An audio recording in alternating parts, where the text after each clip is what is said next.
O livro dos Salmos, capítulo 1. Bem-aventurado o homem que não anda no conselho dos ímpios, não se detém no caminho dos pecadores, nem se assenta na roda dos escarnecedores. Antes o seu prazer está na lei do Senhor, e na sua lei medita de dia e de noite.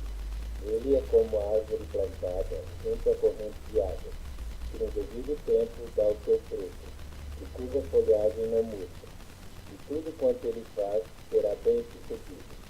Os ímpios não são assim, são, porém, como a palha que o vento dispersa. Por isso os perversos não prevalecerão no juízo, nem os pecadores na congregação dos justos. Pois o Senhor conhece o caminho dos justos, mas o caminho dos ímpios perecerá.